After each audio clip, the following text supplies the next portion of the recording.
video is going to go through GCF factoring, or a reverse distributive property. So what does it mean to factor? What is factoring? Factoring is finding what is multiplied to create an expression. Numbers, monomials, polynomials, and you're just looking for the factors that were used to multiply to create the final expression. So just to clarify, this little example right here is not in simplest form. If I distribute the a in, I have 3a squared plus 7a. So this video is going to talk about starting with the end product, moving back to the pieces that were multiplied together to create it. So here's a little example. If I start with 12x plus 24, that's in simplest form. If I want to look at this in factored form, I look for what is common to both terms.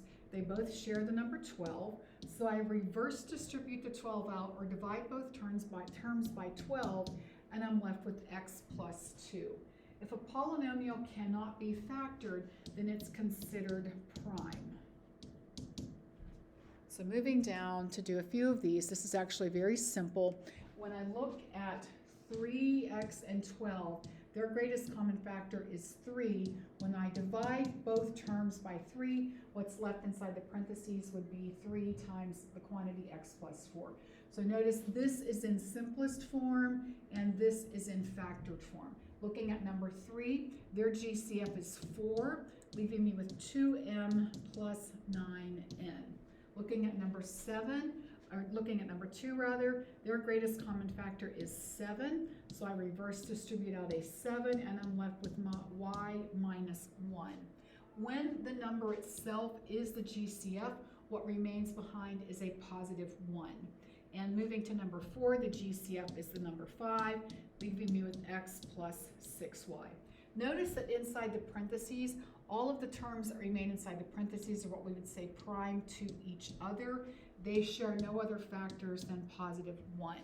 Looking at the next page, we'll do some a little bit more complicated, but still very simple. Looking at number 19, the numerical GCF is 14. Looking at the variables they share, h to the first is the common variable and the common power of h that I would find in all three terms. So I reverse distribute out a 14h, and that leaves me with gh and 4g plus 1.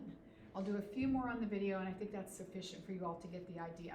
Looking at number 21, and I'll zoom my screen in a little bit. Looking at number 21, there is no numerical coefficient, so I move to the variables, and it looks like m to the first is the highest power of m that I can remove from all three terms, and n to the first will be the highest power of n that I could distribute out of all three terms. And then what that's going to leave me with for inside the parentheses, I have m and n, and then the first expression will contain just m squared, the second expression is just m and n, and the last expression is 5n squared. So looking at that, it's the pieces that were multiplied together to create the final simplified expression. So factoring is breaking it down into the terms that have been multiplied together to create that. And I'll do number 23. I may stop the video here. Number 23, they're sharing 5, and they share a to the first.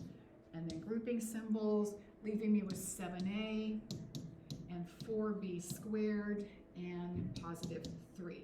Notice that the terms inside the parentheses are prime to each other. They share nothing among the three other than number 1 would be the only thing that they would share. So this is the factored form and then the simplified form. So this video is about factoring, breaking down factoring.